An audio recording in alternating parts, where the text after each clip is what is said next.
Hello there, and welcome to today's recap of the Manhwa series titled Immortal Swordsman in a Reverse World.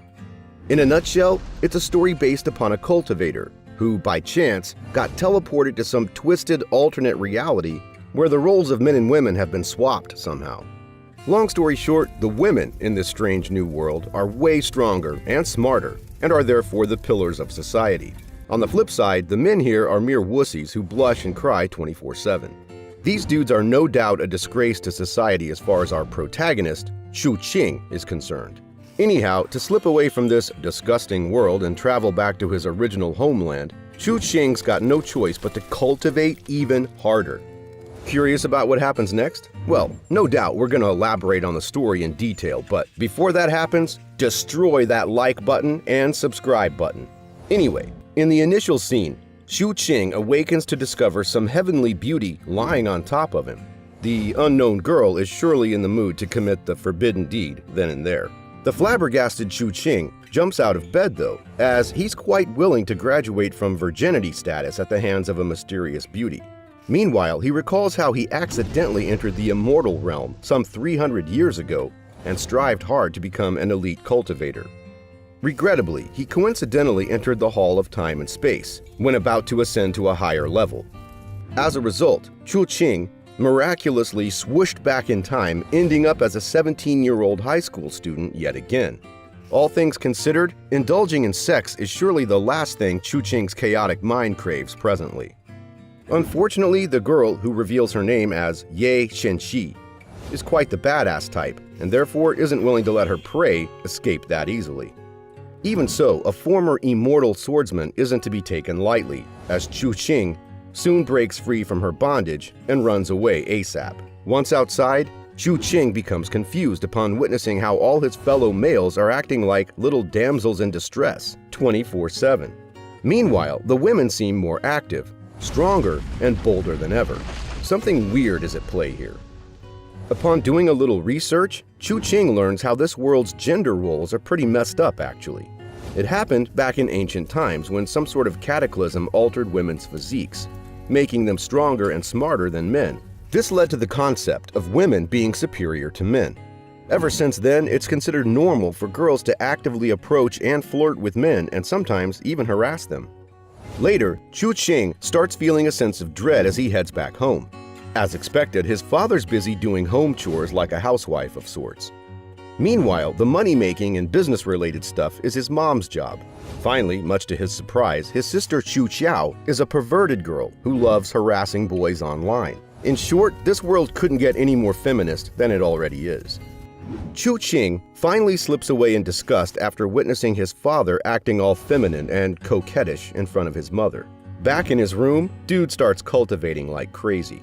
After all, becoming strong enough to reopen the Hall of Time and Space is the only chance he has of escaping this wretched hellhole ASAP and going back to his homeworld. His training is soon interrupted midway after receiving a call from his sister.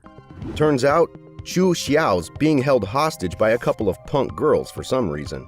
Her brother, Chu Qing, of course instantly rushes to her rescue. Once there, the goons immediately agree to let his sister leave. There is a catch though, since their leader develops a crush on Chu Qing's handsome face and wishes to spend a night with him. Finally, losing his cool, Chu Qing heavily smacks the cocky female's face to shut her up. Later, he uses all three goons as his punching bags for a while. Pretty soon, all three opponents are groaning heavily in pain. The infuriated leader pulls out a gun just then and takes aim. Interestingly, Ye Shenxi arrives just before the enemy is about to ram those bullets home. She instantly has her bodyguards take care of the blue-haired leader as a gesture of goodwill towards Chu Qing. The arrogant-looking girl then even offers to let Chu Qing be her 36th boyfriend. Our man here, of course, isn't any sugar baby who's willing to become a cheeky girl's pet. Chu Qing thus declines her offer and later even challenges her to a hand wrestling duel. The agreement, of course, is for Ye Shenxi to quit bothering him so long as he beats her. In case not, well, Chu Qing will be left with no choice but to become a pet boy after all. Anyway, the match soon begins, and Chu Qing realizes how extraordinary Ye Shenxi's strength is. Even so, he's no ordinary man either, and thus can defeat her easily. Everyone present is awed by Chu Qing's stellar display of strength and starts wondering, when did any man get so strong? Later on the way back home, Chu Xiao questions why her younger brother refuses to marry Ye Shenxi, who's the heiress of a rich family in their city. What's more, she will receive tons of benefits in case the Ye family's future heiress becomes her sister-in-law. What's funny is how Chu Xiao soon shuts her trap after receiving a death stare from her infuriated younger brother. The next day, Chu Qing is in an extremely sullen mood, thanks to this disgusting world he somehow got trapped in. As it happens, his female classmates are acting in all sorts of boyish ways. Meanwhile, the males themselves are busy applying face powder and whatnot to make themselves look prettier. Ugh, to be honest. Chu Qing soon teaches a lesson to some ugly female classmates who dare to hit on him. Later on, Ye Shenxi's younger brother, Ye Mao, arrives and begs for his forgiveness. Turns out it was he who suggested that his sister give Chu Qing a ride back home yesterday. Back then, the poor fellow hadn't even dreamed of how perverted his sister truly was. Long story short, Ye Shenxi drugged Chu Qing on the way back home and later took him back to her place for the sake of some fun. Chu Qing adopts a let bygones be bygones attitude here and simply shrugs off his friend's negligence. Speak of the devil, Ye Shenxi arrives just then and offers to give Chu Qing a ride back home. Guess what? This wild beauty has now decided to pursue Chu Qing fair and square. Heck, she's even willing to lend his family business a helping hand as a friendly gesture. Astonishingly, some random car deliberately rams into their own just then. With his manly instincts, Chu Qing instantly leaps over to protect Ye Shenxi, sitting next to him. The guy pays for his protective tendencies by receiving the brunt of the impact and is injured heavily as a result. Even so, Chu Qing isn't willing to back down the least bit and fights side by side with Ye Shenxi to eliminate all incoming foes. Just when they think it's over, Ye Shenxi receives news about her mother facing an assault and getting injured in the same way she did. The two soon rush to the Ye family as a result. Once inside, Chu Qing proclaims himself a doctor and offers to help cure his friend's mother, Ye Qingmei. As expected, Ye Qingmei is skeptical of Chu Qing's abilities at first, not believing how a mere man, and also one so young, can truly be an accomplished doctor. She gives in soon though once Ye Shenxi speaks in her boyfriend's favor. Chu Qing thus examines his potential mother-in-law's injuries and soon starts inserting his healing energy to help cure those wounds. Ye Qingmei soon starts feeling a lot better and is thus convinced of Chu Qing's abilities. On the following day at school, Chu Qing witnesses a girl named Tang Jian playing basketball all by herself. Here, dude starts reminiscing about how Tang Jian used to be the love of his life back in the original world. Unfortunately, Tang Jian from this world doesn't even know him. What's more, she's like a completely different person from his memories of her. Unexpectedly, the girl calls out to him and even challenges him to a basketball match just when he's ready to quit. Later, during the match, Chu Qing proves himself as way more agile than Tang Jian and can beat her easily as a result. Despite having been impressed by him, Tang Jian refuses to accompany Chu Qing on a date, claiming that he's still too weak for her taste. Later that night, Chu Qing is approached as well as threatened by an admirer of Tang Jian named Li Yuwei. The two are bound by a marriage contract somehow, and Tang Jian might end up becoming the wife of this idiot from the Li family after all. All things considered, Chu Qing beats the hell out of his love rival as well as his couple of bodyguards. Later, he dials a private investigator named Hua Hua to fetch him more intel regarding Tang family's relationship with the Li family, and most importantly, how his beloved Tang Jian got caught up in the crossfire. Anyways, he meets up with Hua Hua pretty soon, who surprisingly turns out to be an underage-looking lowly. Back to the main topic. Chu Qing discovers how Tang family is known for their prowess with alchemy and elixir-type stuff. Sadly, they suffered from financial instability previously and thus gave consent to marry Tang Jian with Li Yuwei in return for receiving alms from the Li family. That sums up the business-related discussion, and so the two soon stroll over for dinner at some nearby restaurant. Guess what? The girl from this world never shies away from downing a heckload of wine bottles. The Lolita girl becomes intoxicated pretty soon as a result, and starts complaining about how she's struggling to look for a mate. After all, being pretty alone is never enough to get you a husband in this messed up world. Rather, girls are expected to become highly independent, run their businesses, and own their cars, mansion, and whatnot before finally sealing the deal with a handsome-looking husband. Anyways, Chu Qing carries the dead drunk girl back to her apartment. Once there, he's about to leave after tucking her into bed, but decides otherwise when she requests for him to stay. Nothing weird happens between them, in case you're curious, by the way. Instead, Dude simply continues pondering various side hustles to help him earn more money and fulfill his growing needs. The next day, Chu Qing finally finishes curing Aunt Ye Qing Mei. Luckily, the poison extracting process even helps boost his cultivation, allowing him to break through and regain his spiritual body once back in his room. Up next, Chu Qing decides to utilize the aura from heaven and earth as ingredients for making tons of spiritual stones. Said stones can greatly boost one's cultivation and will thus fetch him tons of money to meet his financial needs.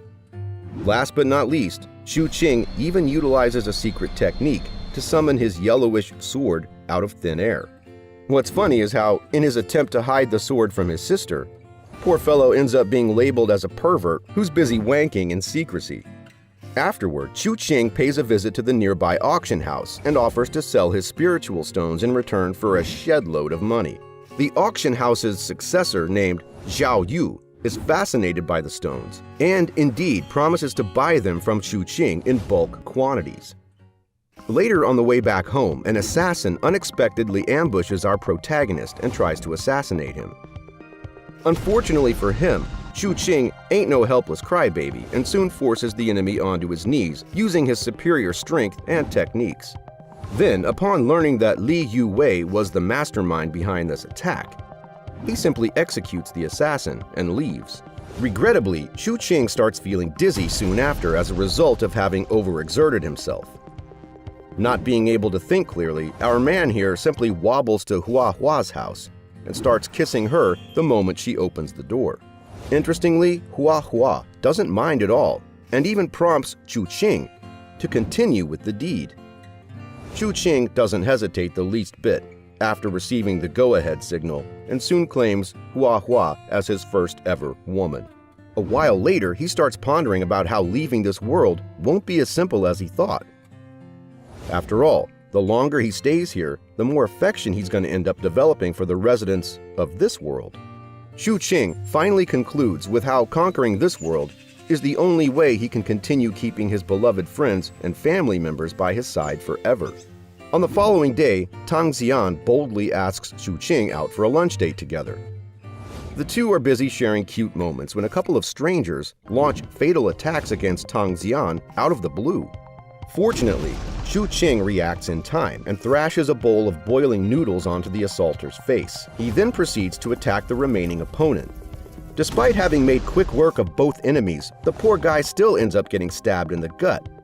Meanwhile, Tang Xian is indeed very grateful to Chu Qing for having saved her life.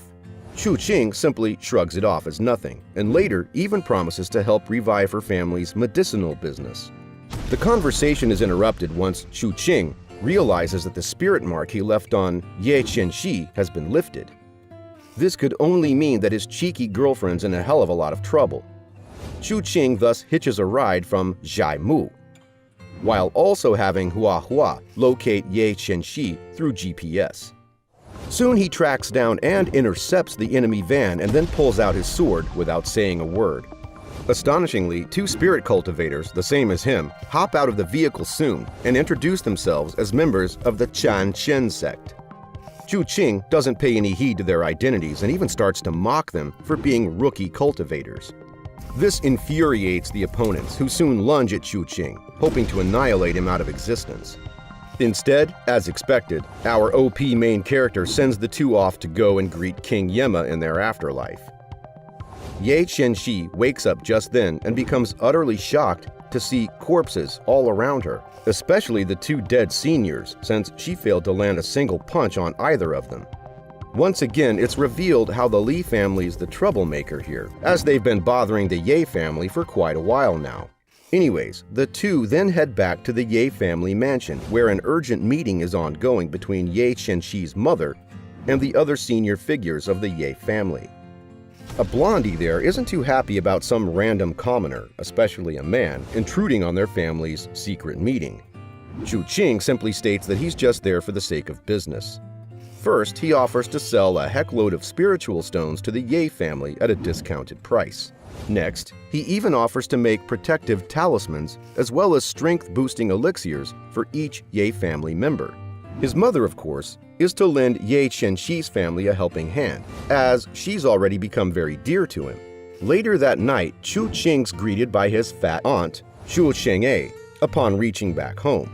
The aunt happens to be a snob as she announces how the Chu family, which is quite influential in the capital, has decided to sell off Chu Qing as a bride to a stranger for the sake of maintaining their social status. This greatly irritates Chu Qing, who later rings up Ye Qianxi's cell phone, asking her to do him a favor by cutting off one of his fat aunt's legs.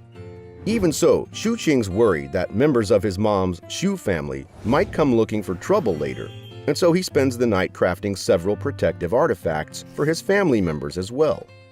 The next day in class, Chu Qing's chubby friend Lin Dong recommends he participate in the basketball event since he even beat Tang Xian before.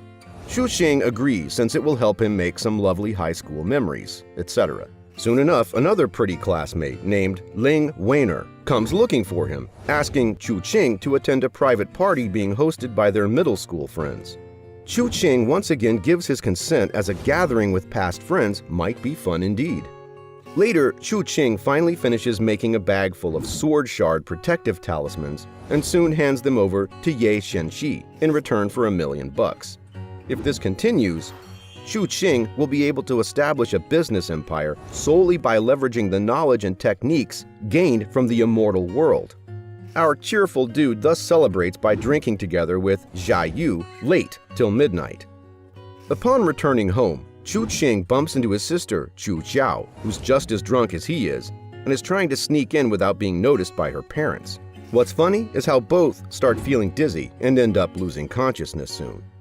Thankfully, Chu Qing awakens and stops Chu Jiao right before his dead drunk sister is about to kiss him senselessly. After such an experience, the dude swears an oath never to go overboard with the booze, ever again. On the following day, Chu Qing is busy shopping when he ends up bumping into his middle school classmate named Zhuo Buchun. Turns out, it's the same guy who's hosting the party Ling Weiner told him to attend just yesterday. Anyways, Zhuo Buchun soon becomes frustrated about learning how his crush, Ling Weiner, personally invited Chu Qing to the party he's gonna host. Later at the party, Chu Qing wins everyone's hearts through his ongoing and generous demeanor. This greatly annoys Zhuo Buchun, who's the host here and therefore can't stand his limelight being stolen by somebody else. Finally, the opportunity for Zhuo Buchun to shine arrives soon after the audience starts egging him on for playing piano. What's funny is how Chu Qing doesn't pay any attention and even belittles his abilities as a pianist later on. This infuriates Zhuo Buchun, who then challenges Chu Qing to a competition, with the loser's hands being at stake here. Chu Qing agrees and instantly starts playing a song from the immortal realm that mesmerizes the audience. Needless to say, Zhuo Buchun loses big time here, and is at risk of having both his hands cut off as a result. Thankfully, both Lin Weiner as well as Tang Xian intervene in time, pleading for Chu Qing to take matters lightly. Chu Qing, of course, listens to the beautiful women's suggestions and thus only trims away all of Zhuo Buchun's precious hair. Afterward, Chu Qing wishes to crash at Hua Hua's place for the night, or else his dad might notice the smell of alcohol on his clothes. Once there, though, he's surprised to see his girlfriend being bullied by her father. The man displays neither self-esteem nor even an ounce of dignity. Instead, the worthless scumbag is here to pester his daughter for her life savings so he can continue gambling the way he pleases. Chu Qing, of course, can't stand idly by in this situation and thus throws $5 million at the man's face. There's one catch, though, which is for Hua Hua's father to eliminate his family ties with his daughter and never bother her ever again, so long as he takes the money. Despite the scum agreeing to his offer, Chu Qing still blows away his ear as a warning. In such a way, the good-for-nothing jerk is bound to never come searching for his daughter for trouble ever again. On the following day, Hua Hua wakes up pretty motivated and even cooks breakfast for her lover. Chu Qing realizes that she's doing this out of gratitude towards him and also because of her fear of losing him. Dude, of course, claims that such formalities are unnecessary, and she should just be her authentic self when with him instead. Later at the basketball club, Chu Qing gives a medicinal formula to Tang Xian to help her family ride over their current economic instability. The cheerful Tang Xian thus declares how she's fallen in love with him, and even plants her lips on top of his as a reward. Later that night, Chu Qing's mother worriedly declares how his proximity to other girls might end up causing trouble for him soon. After all, they can't just turn a blind eye to that annoying arranged marriage thing. His mother then suggests that he work hard to enter the National University, which is indeed the empire's most prestigious educational institute. So long as he succeeds, even the Chu family won't dare take him lightly or force him to marry some rich girl for the sake of networking. Chu Qing promises to do his best before receiving a call from Jia Yu. Jia Yu simply reminds his forgetful friend that the long-awaited auction has already started by now. Once there, a random couple starts mocking Chu Qing for being a filthy commoner, with no right to attend such a luxurious occasion. Chu Qing, of course, isn't willing to take such heavy insults lying down, and therefore teaches the impudent woman a lesson. Zai Yu walks over just then, and bans the idiotic couple from ever stepping foot inside the auction house as punishment for irritating his friend. Ye Xianxi too arrives just then and drags Chu Qing away to an isolated room for business talk. Unfortunately, their lovebird session is interrupted midway by Jia Yu, who presents a list of all items being auctioned this time around. Chu Qing had previously been hoping to discover some unique material to help build a sheath for his sword. Regrettably, nothing of the sort is present on the list. Next, it's Ye Xianxi's turn to see if there's anything she fancies. Soon enough, her eyes start gleaming upon discovering a jar of ancient wine that can help immensely boost one's cultivation. Chu Qing, of course, doesn't care about the wine. However, what's funny is how the wine jar is carved out of the same material he wants to build his sword sheath with. However, it might be troublesome to snatch away the ancient wine with the measly amount of cash in his bank account. Chu Qing thus decides to wait and monitor the situation for a while. Meanwhile, Ye Qianxi doesn't seem to care about what's going on inside the auction house. Instead, the carefree girl continues to frolic around by drinking wine, etc. This annoys Chu Qing, who reprimands his girlfriend for being clueless about even her own family's internal issues. Heck, even her mother hesitates from ever revealing any family secrets to her spoiled daughter. If this continues, Ye Qianxi might soon end up dying without even knowing the name of her enemy. Anyways, Ye Qianxi intently listens to her boyfriend's rant for a while. However, soon she gets bored of his speech and claims that he isn't the least bit cute when acting like an old sage. Finally, Chu Qing quits once the auction sale is over. Jia Yu is of the mind to hang around and chill for a while. Alas, Chu Qing's got plenty of school assignments on his plate and thus can't afford to keep wasting any time. However, dude ends up sensing a horrific aura on his way back home. Guess what? It's the party who had won the ancient wine back at the auction. Interestingly, an officer from the Jianwu department intends to exterminate them all and steal the treasure. The Jianwu department consists of lethal elites, specifically trained to keep all other civilian martial artists under the government's control. Anyways, the purple-robed stranger soon massacres all others present and steals the ancient wine for herself. Sadly enough, the highly perceptive woman discovers Chu Qing just then and attempts to annihilate him as well to keep her secret. Chu Qing, of course, ain't some fish on a chopping block either, and soon lands several hits on his opponent. Regrettably, the female pulls out a lethal gun just then and fires a highly energized bullet towards Chu Qing. The woman soon lowers her guard after the bullet hits its mark. Bad mistake there, as Chu Qing soon pierces her back with his sword in the blink of an eye. Here we see how dude himself is in pretty bad shape after getting hit by that mysterious bullet. Hence, Chu Qing starts meditating right then and there to prevent the bullet's murderous aura from infiltrating his body any further. Up next, the guy barely manages to make his way to Hua Hua's apartment. telling her to cut away the rotten flesh from his wound. Of course, the kind-hearted Hua Hua isn't well suited for this kind of job, especially when her dear lover is the patient. Hua Hua therefore rings up Ye Xianxi's cell phone, telling her to come over ASAP. Once there, Ye Xianxi too is heartbroken after witnessing her beloved boyfriend's pathetic condition. However, she doesn't display such emotions on her face and simply starts tending to his wounds ASAP. Later on though, Ye Xianxi does give Chu Qing the death stare for having an affair with Hua Hua behind her back. What bothers her even more is how he chose to bang on Hua Hua's door in his moment of need instead of hers. Chu Qing defends himself by claiming how, same as this world's women, he too has a right to keep multiple lovers all for himself. Also, in case such a tendency is a deal-breaker for her, then Ye Qianxi might as well abandon him and look for another man whenever she desires. Although still angry, Ye Qianxi finally gives in and diverts the topic to the mysterious bullet itself. Turns out such bullets are referred to as Wang Chuan bullets and are lethal weapons, referred to as the bane of all martial artists. Thankfully, each bullet is quite expensive and therefore the Jianwu department can only produce a limited number each time. Ye Xianxi further reveals how the Jianwu professionals are ranked from red, yellow, green, blue, and purple, with purple being the lowest rank among them all. Similarly, the martial artists in this world are ranked from Ru, Wu, Ji, Hua, and Shen, with each of them containing 5 minor stages in total. Ye Qianxi herself is at the peak of the first stage of Ru presently. With the discussion over, Chu Qing attempts to evacuate the place and go back home. This worries both girls as his wounds are still pretty fresh. However, Chu Qing then reveals how his injuries have miraculously healed in such little time, thanks to his secret healing technique. He then leaves while both girls are still shell-shocked at his insane recovery speed. Before leaving herself as well, Ye Qianxi throws a cold stare toward Hua Hua, who's already started to sweat from nervousness by this time. Seems like the vengeful girl still hasn't forgiven Hua Hua for sleeping with her man.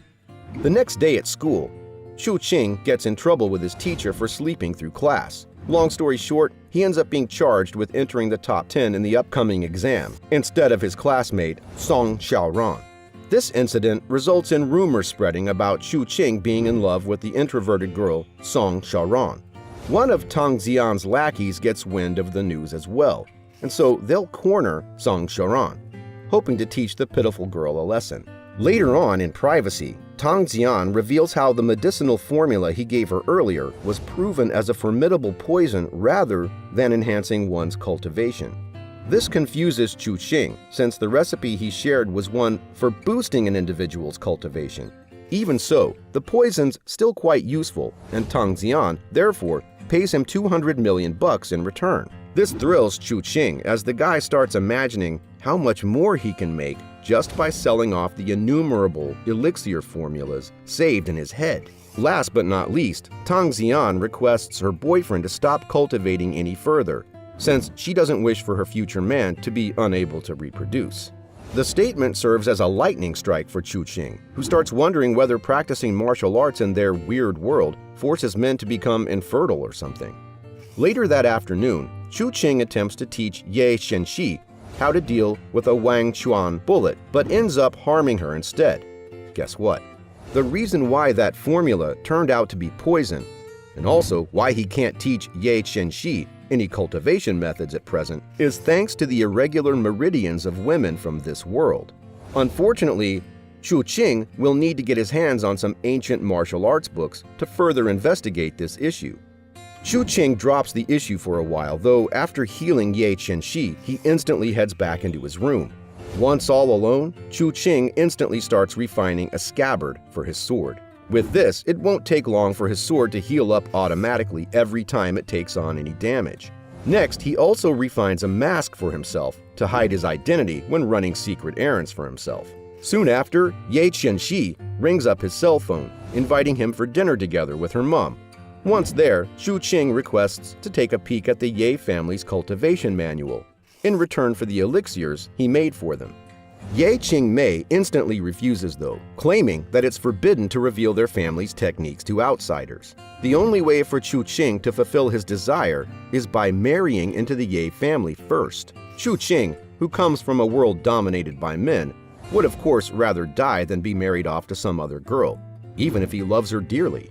Unfortunately, here in this world, it's been a tradition since ancient times for men to adopt their wife's surname after marriage. That said, it surely won't be easy for Chu Qing to navigate the issue of marriage with his many girlfriends. Last but not least, Ye Qing also advises Chu Qing to abandon his martial arts career since he's a man. Chu Qing's curiosity finally gets the better of him here, and he thus visits his good friend Xia Yu. Once there, the dude questions why it's such an unpopular practice for men to practice martial arts in this alternate world. Xia Yu therefore reveals that although it's not forbidden for men to practice martial arts, they'll have to pay a heavy price for doing so. In short, men must first be castrated, or simply put, have their genitals removed, before finally becoming able to reach the peak of martial arts in this world. Hearing such news is akin to being struck by thunder for poor Chu Qing, who can't even imagine the possibility of having his dear elephant chopped off. On the following day at school, Chu Qing falls prey to Ye Qianxi's trap by mistakenly drinking a drink from her hands. Said drink has been drugged, the same as before. And so our protagonist ends up being kidnapped yet another time. There's no last-minute escape for Chu Qing this time around. Meanwhile, Ye Qianxi finally achieves her heart's desire and forever becomes Chu Qing's woman in the process. Afterward, she even gives the Ye family's martial arts book to him as a gift. Only by studying the book does Chu Qing realize how the women's physique is indeed strange in this world. As a result, they can absorb much more spiritual energy than men, and can thus practice ancient martial arts with ease. The same can't be said for the pitiful men, who don't have the corresponding system for absorbing such excess spiritual energy. As a result, unless they chop off their genitals, there's practically no other way for them to reach the peak of the martial arts world. Anyways, the two soon call it a night. Earlier, the next day at school, Tang Xian sends word to Chu Qing, asking him to come over for a chat. As expected, she somehow got wind of his last night's affair with Ye Qianxi, and is greatly upset about it. After all, as far as she's concerned, Chu Qing is being shameless about sleeping with some other girl despite having a girlfriend. Same as he did with Ye Qianxi. Chu Qing yet again states how he's the way he is, and that Tang Xian can leave in case she desires to do so. This finally calms her down, and she offers him a deal. It's quite simple. So long as Chu Qing beats her at an arm wrestling competition, he can continue to frolic around with other girls. However, his defeat shall spell doom for Ye Qianxi, since Tang Xian is dying to cut off the hands of her love rival. Chu Qing, of course, agrees and, as expected, beats Tang Xian in the arm wrestling competition soon enough. This surprises the girl, who questions why he's still cultivating despite her sincere warning to stop doing so from a couple of days ago. Chu Qing doesn't answer her and simply walks away. Once back at home, he comes face to face with a fat girl named Gong Yue. Turns out she's the fiancée his distant grandmother, Shu Anlan, chose for him. Chu Qing, of course, doesn't care about such a useless agreement and simply tears apart the marriage contract. Even so, Gong Yue doesn't change her stance and instead reminds him of what will become of his parents in case he refuses to marry her. This further enrages Chu Qing, who finally takes the argument outside. Next, Chu Qing attempts to beat the fat girl into submission and force her to buzz off forever. However, the girl is surprisingly tougher than he thought, even more so than Tang Xian herself. Left with no other choice, dude finally pulls out his sword, hoping to slash her in two. Alas, Chu Qing fails to even put a scratch on her. Next, he claims that he will surely enter the National University to rid himself of this stupid marriage. Gong Yue throws a fit of laughter just then and starts making fun of him. The fatty claims it's next to impossible for men to get admitted into the country's most prestigious university. The next day at school, Chu Qing buries himself in his books since he just can't wait to join the National University, and later slap his acceptance letter on Gong Yue's smug face. A random kid flings his book away just then, claiming that Chu Qing must attend a basketball match soon. This infuriates our man here, who proceeds to beat the hell out of his annoying classmate. A while later, Zhuo Buchun walks over and reveals how, as student council president, Tang Xian herself is the one who wishes for Chu Qing to go and play basketball. Being unable to refuse his girlfriend, Chu Qing simply agrees to participate in the upcoming match and heads over to the basketball court shortly afterward. Once there, that annoying kid whom Chu Qing beat up before now offers him a seat. Guess what? The troublemaker has put glue all over the seat as revenge for the humiliation he received earlier. Guess what? The troublemaker has put glue all over the seat as revenge for the humiliation he received earlier. What's funny is how Tang Xian ends up sitting on that chair instead of Chu Qing.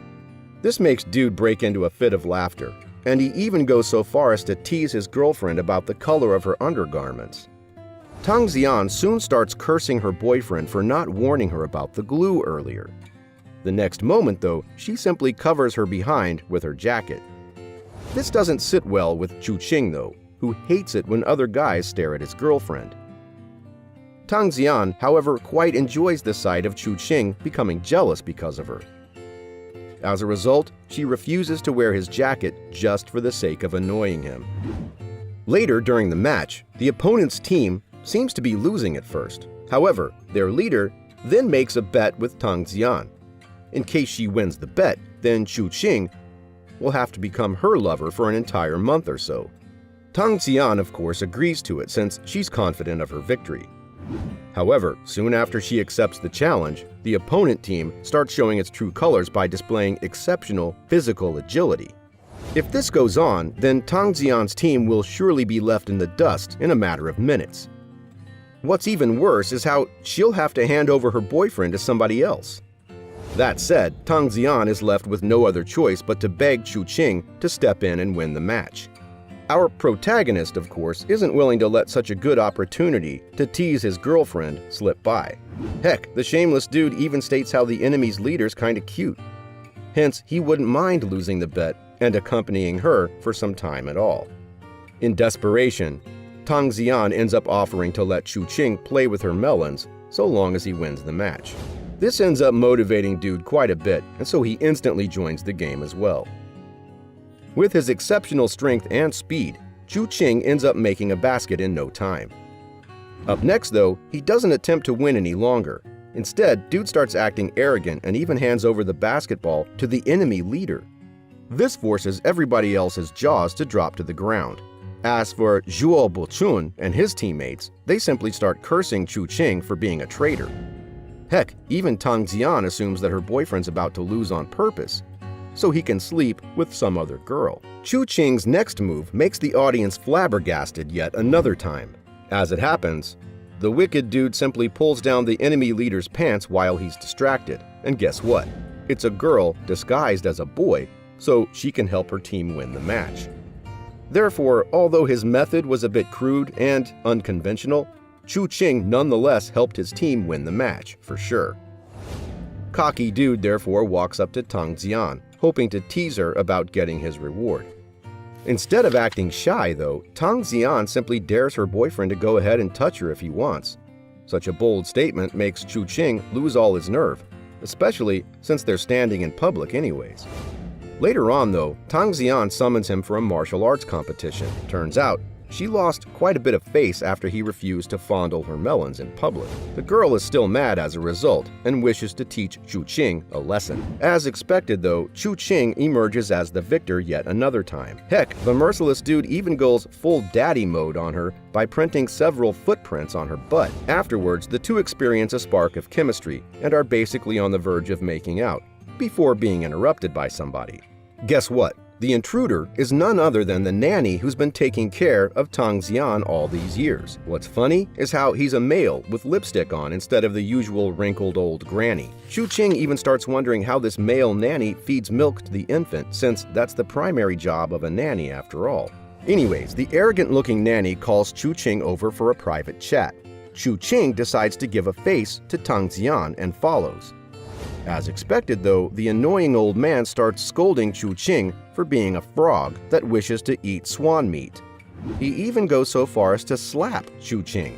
before taunting how his pretty face is the only thing good about him. This enrages Chu Qing, and so he sends the stupid nanny flying further away. The noise catches Tang Xian's attention, who rushes over to investigate the situation ASAP. Meanwhile, Chu Qing straightforwardly declares that he won't be marrying into the Tang family, like some pretty male bride, even in case Tang Xian herself kneels and begs him to do so. Furthermore, he shaves off half of the impudent nanny's hair as a warning not to mess with him ever again. Tang Xian takes Chu Qing's words to heart and goes quiet all of a sudden. Far away, Chu Qing's fat fiancée Gang Yue is seen sitting in a hall. From the looks of it, she's a green-robed officer from the Jianwu department. Seeing as the color green comes after both purple and blue, Gang Yue, of course, has quite a bit of power and authority in her hands. Anyways, the fat girl soon pays a visit to Chu Qing's home, but finds him missing. However, right before leaving, her eyes spot the page where Chu Qing recently drew a prototype of a cultivation method. Back to Chu Qing, he offers to be Zhuao Bochun and a couple of other students' bosses, and even protect them so long as they obey his orders. Turns out all three boys had just recently received a beating from the infuriated Tang Xian, and their faces are swollen presently. Therefore, all three of them instantly accept Chu Qing's proposal and start calling him their master from now on. Chu Qing later catches up with Tang Xian, who's still feeling grumpy about his earlier words. Chu Qing here clarifies the misunderstanding and states how he won't be married into any girl's family. However, he will marry all of his lovers into his family and stay with them forever from then on. This cheers Tang Xian up, though she soon starts cursing her boyfriend for hoping to marry more than just one girl at a time. Their quarrel is soon interrupted midway by a sudden intruder. Turns out it's the sister of those two cultivators who kidnapped Ye Qianxi previously, and were later butchered by Chu Qing personally. Back in the present, Chu Qing starts to sweat since the newcomer is stronger than him. What's more, he can't even slip away in this situation, or else Tang Xian might end up becoming a hostage here. Poor Chu Qing is thus captured and grabbed by his throat. What's hilarious is how he offers to sleep with her so long as she lets him live. The enemy, of course, does not need to put up with his demands. Instead, she simply drags him away to a deserted corner, wishing to rape him and later on silence him forever as well. Luckily, Gang Yue arrives just then and fires a Wang Chuan bullet at the enemy. Then, while the enemy is distracted, Chu Qing thrusts his sword into her stomach. In such a way, the dead woman is exterminated in a single blow. Gang Yue later pulls back her hood and reveals her true identity as a Jianwu officer to Chu Qing. Furthermore, she recognizes him as the person who annihilated that purple robe officer from a while back.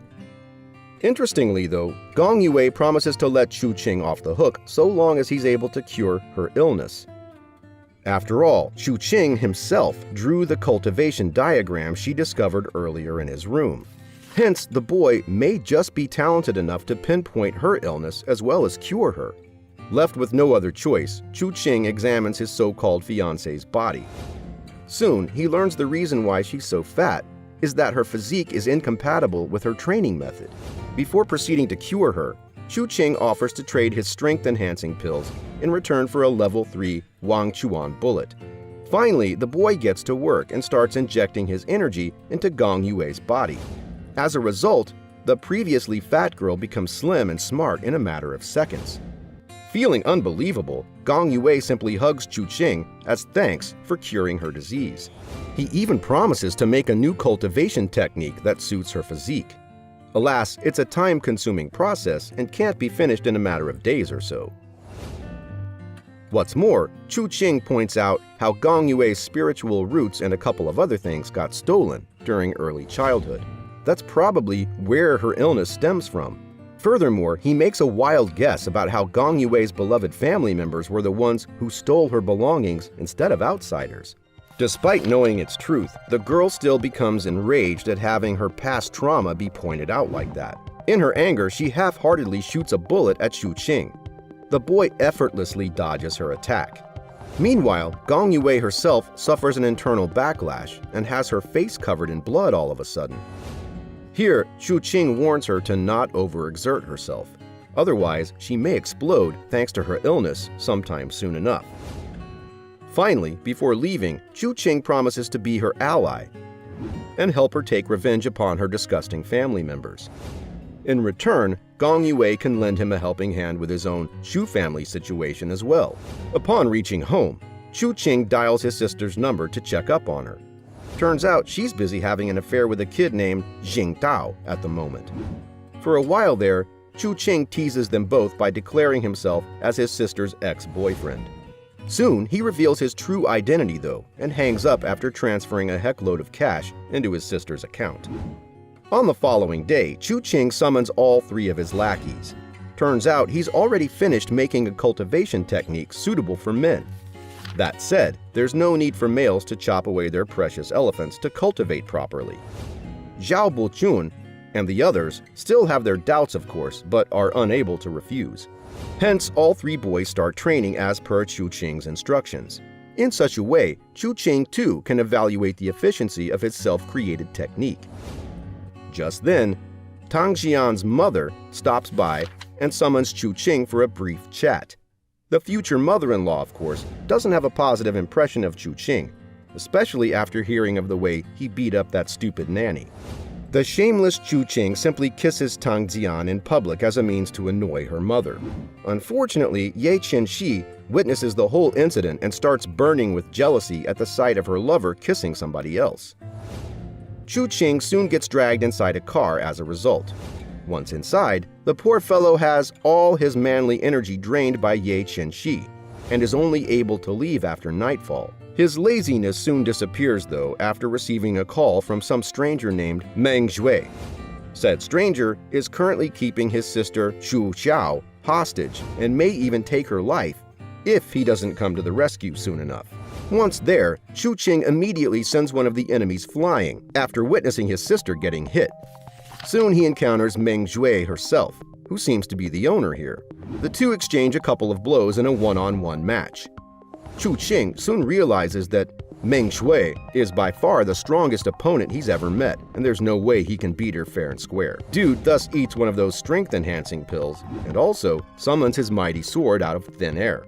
Even so, Chu Qing's unable to beat Meng Zhui, and soon calls the battle to a halt. He then questions the reason his sister got herself in such trouble. Meng Zhui opens up by revealing how the boy Xu Jiao slept with yesterday was Mayor Jing Lai's son. Therefore, his sister's crime is having slept with someone she shouldn't have dared approach in the first place. As for Meng Zhui herself, she's simply running an errand for the mayor here. Chu Qing then asks whether Meng Zhui can spare his sister's life for a couple of days. Within that time frame, he'll look for ways to convince the mayor to let his sister live. Meng Zhui agrees on the condition that Chu Qing pays her 300 million as well as a bunch of spiritual stones. Last but not least, he also has to spend the night in her bed in return for his sister's freedom. From a normal man's standpoint, such a deal isn't bad at all. Chu Qing, however, resents Meng Zhui for forcing him to sleep with her. The boy has no choice, unless he wishes to see his sister's corpse, of course. Afterward, Chu Qing carries the unconscious Chu Xiao back home. His father then reveals how their mother's company has been suffering lately. Chu Qing later asks Ye Qianxi with investigating the matter. Soon he learns how this is Tang Xian's mother's way of getting back at him after he kissed her daughter in public previously. Xu Xin thus pays a visit to his mother's company and also invites Hua Hua there. The thing is, all computers in the company had been hijacked previously and are still unable to operate. Who better to solve such a dilemma other than his IT genius girlfriend Hua Hua? As expected, Hua Hua can shrug off the tech virus like a mere housefly. Meanwhile, Ye Xianxi still can't help but stare daggers at Hua Hua upon her arrival. Later, in privacy, she even threatens to destroy all other girls standing by Chu Qing's side, so long as she feels like doing so. Afterward, Chu Qing tasks Hua Hua with investigating the mayor's Jing family. Turns out, a granny from the Jing family is the strongest expert here in the city. Meanwhile, the second strongest is Meng Zhui, whom our protagonist met and even slept with earlier. Anyways, Ye Qianxi soon arrives at Hua Hua's place as well, clearly intending to interrupt their session together. Chu Qing realizes her intentions and tells her to buzz off ASAP. This enrages Ye Qianxi, and so she soon comes back while carrying a huge gun in her arms. What's more, the crazy and lawless woman even shoots at Chu Qing. Her intention, of course, isn't to take his life, but simply to injure him enough so that he's unable to make out with Hua Hua any longer. Chu Qing avoids the bullet in a hurry, and later starts yelling at Ye Qianxi for being out of her mind. Soon he calms down, though, after learning how the gun is intended as a gift for him. Such a weapon is surely perfect to contain and shoot Wang Chuan bullets. Ye Qianxi doesn't leave afterward, though, and simply keeps interrupting Chu Qing and Hua Hua's investigation time and time again. This greatly annoys Chu Qing, who finally carries her away on his shoulders and even spanks her. What's funny is how Ye Qianxi tightly clings to him just then and isn't willing to let go no matter what, at least not before making plenty of love with him. Left with no other options, Chu Qing starts indulging his cheeky girlfriend, and together the two make the car bounce for a while. Ye Qianxi finally becomes cheerful after this and even spanks Chu Qing's butt as revenge for when he hit her earlier. Next, she asks why he's unwilling to stay faithful to just one woman like all others. Chu Qing becomes thoughtful here. After all, his dating multiple women in this world is the same as a gorgeous woman having a relationship with multiple males back in the original world. Despite knowing all that, there's no way Chu Qing is willing to become a female pet. Here, Ye Qianxi finally agrees to marry into this family instead. There's a catch, though, since the insane girl desires the whole of Jinmin City as her wedding gift. While others may be terrified by such an enormous and almost impossible-to-fulfill request, the same can't be said for Chu Qing. Instead of hesitating, Dude confidently promises to grant her wish one day soon before finally walking away. Soon after, Chu Qing infiltrates the Xing family mansion and sneaks into Xing Tao's room there. From the looks of it, Xing Tao still has mushy feelings for Chu Qing's sister, and therefore should be on their side in this matter. Anyway, the kid freaks out at first, upon seeing a masked intruder in his room. Next, he starts weeping like some sort of crybaby upon learning of Chu Xiao's recent troubles. Thankfully, the kid finally calms down after a while and starts listening to Chu Qing's plan. Here's the deal. Xing Tao will throw a fake suicide tantrum to distract Granny Wei, who's also the city's greatest martial arts expert. With the old lady out of the way, it will be much easier for Chu Qing to locate and hold a chat with Mayor Zheng Li herself. On his way there, though, Chu Qing kidnaps and hides away Xing Tao's sister as a means of insurance.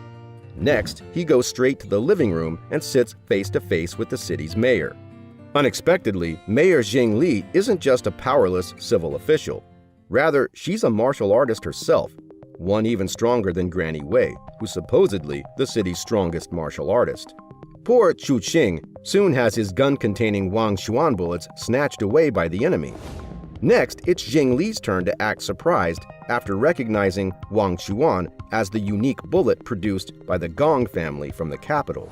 Chu Qing butts in, revealing how he's engaged to Gong Yue from the Gong family and is at the same time grandson to Xu Anlan from the influential Chu family.